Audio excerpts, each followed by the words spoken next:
Still ahead, the Obama administration has officially weighed in on same-sex marriage. Yay! What's that?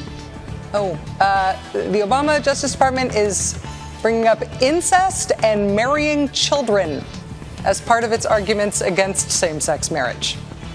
That's a very unusual way to be a fierce advocate for gay rights. Governor Howard Dean, who was the first governor to confront the question of same-sex marriage when he was governor of Vermont, will join us to talk about that shortly. Maybe folks at the Nixon Library took a page from the Gerald Ford Library and have given Mr. Dean a pardon. Are you ready for the latest talking points against same-sex marriage in the United States? Here we go. You ready? Consensual same-sex marriage between two adults is comparable to marriage of uncle to niece.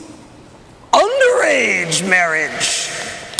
And the government needs to preserve the traditional form of marriage, which is an age-old societal institution. These are the words of Pat Roberts. No, actually. No? These would be the words of the Obama administration. The words of the Department of Justice under our self-described fierce advocate-in-chief. Late last Thursday, the Obama Justice Department filed a brief in federal court defending, quite vigorously, the Defense of Marriage Act, the Clinton-era law that prevents same-sex couples who were married legally in their home state from having those marriages recognized in other states or from securing Social Security spousal benefits, filing joint taxes, and getting any other federal benefit that married couples get. This from the same president who supported repealing the Defense of Marriage Act when he took office. Instead, he's not only defending it, he's defending it using the same arguments as the Bush administration, contending that the act is not discrimination, that it is constitutional, all the while using arguments that equate same-sex marriage with pedophilia and incest. Joining us now is former DNC chairman and governor of Vermont, Howard Dean. Under his leadership, Vermont became the first state to legalize civil unions back in 2000. Governor Dean, it's nice to have you with us here today. Thanks for joining us. Thanks for having me on, Rachel. Common wisdom in Washington is that the Obama administration isn't really anti-gay, that they actually are going to do a ton of good stuff for gay rights. They're just going to do it later. Do you believe that? I believe it, but I think this was a big mistake. The language in this is, first of all, the president's position is marriage is between a man and a woman. Okay, let's just accept that for the time being. That said, DOMA is unconstitutional because it's a violation of the reciprocal contracts clause, or whatever the lawyers call it. But the notion that contracts of one state have to be recognized in another. DOMA, of all the things that were done in the sort of the anti-gay period, electioneering period that engineered by Karl Rove and Newt Gingrich and people like that, DOMA was probably the most offensive. And this, I think most people believe that it never should have been signed. And the language in this brief is really offensive, and it really is a terrible mistake. I doubt very much the president knew this was coming. I don't think for a minute this represents the president's position. But he is now going to have to dig himself out of this because people are really upset about this, not just in the gay and lesbian community, but in the community of people who are interested in equal rights.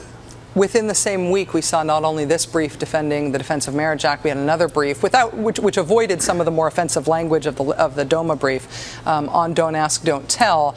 And again, it was for that brief, it was also argued that maybe the president doesn't know exactly what's happening with these briefs. It does seem clear, at least, that the administration is not going out of its way to keep gay people from getting mad at them and people who support gay rights from getting mad at them. Look, I was asked about this whole business by another reporter about 2 or 3 weeks ago, and I defend the president's choice not to move the Don't Ask, Don't Tell problem to the beginning of the front of the agenda. We've got a huge health care battle going on. We're in the middle of a huge economic problem that we haven't seen, the likes of which we haven't seen since the Depression. And I understand that, and I defend the administration. But this is a huge mistake. You cannot talk about gay Americans the way that gay Americans were talked about in this brief. And it's just, I think they're going to have to do something about this. And what most likely I would predict is that they're going to have to move up their switching positions on don't ask, don't tell. I think the American people will accept that. The polls show that. The military has accepted it. General John Saakashvili, who was the Joint Chief of Staff, has now, as the chairman of the Joint Chiefs, has now said that he thinks that don't ask, don't tell should be abolished. So, but I think now, because of the language of this and the furor it's rightly caused in the gay and lesbian community, that something's going to have to be done. Do you feel like there has been tension between the organized gay rights movement and the Democratic Party around these sorts of issues? That sort of debate that you just described about whether or not, sort of, at what point patience should expire and at what point it should be okay that something isn't top of the agenda, but is maybe at least we're content that it's on the agenda. How, in Washington? Sure, there's tension. I mean, the tension is to be expected. The same kind of tension happened during the civil rights with African Americans, Martin Luther King pushing, if not now, when, and Lyndon Johnson saying the time is not right, and it got done. And it doesn't get done unless the community pushes harder than the community at large is willing to go, and that's the job of the leadership. And so that's always a dynamic when people are struggling for rights, for equal rights under the law. So sure, there's tension. I don't think that's tension is bad, but I do think it's bad that this kind of language was used in a Justice Department brief, presumably without the president's knowledge. That is really, you just can't do that. You can't. It is true that the Attorney General has the obligation to defend the law of the land, whether the law of the land they agree with or not. But there are some times where the law of the land is so noxious. This is not a bill to legalize same-sex marriage. That's not what this does. If DOMA gets repealed, it does not legalize same-sex marriages in places like Alabama and Texas, which may not want to have same-sex marriage. But it does recognize the constitutional reciprocity of contracts from one state to another. And that is a basic constitutional right.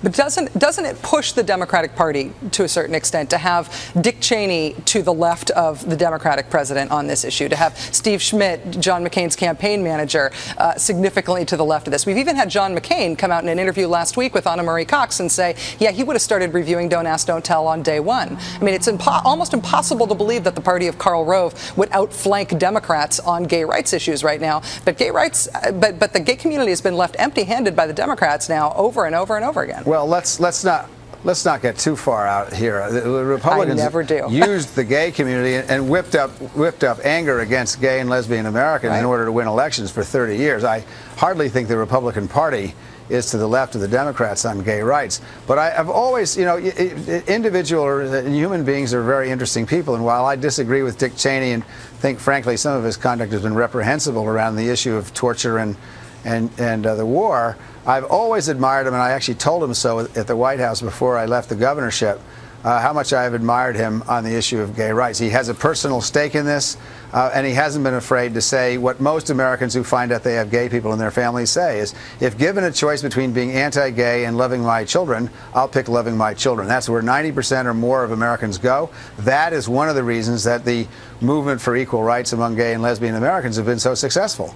So, yeah, I think this is a bad situation here. I have no doubt the Obama people will do the right thing, but they don't have a lot of time because this was just a little bit too far. Tick-tock, tick-tock. It was a lot too far. It wasn't a little bit too far. It was a lot too far. Governor Howard Dean, former governor of Vermont, former DNC chairman, current contributor to CNBC, and always a very welcome guest on this show. Thanks for joining us, sir.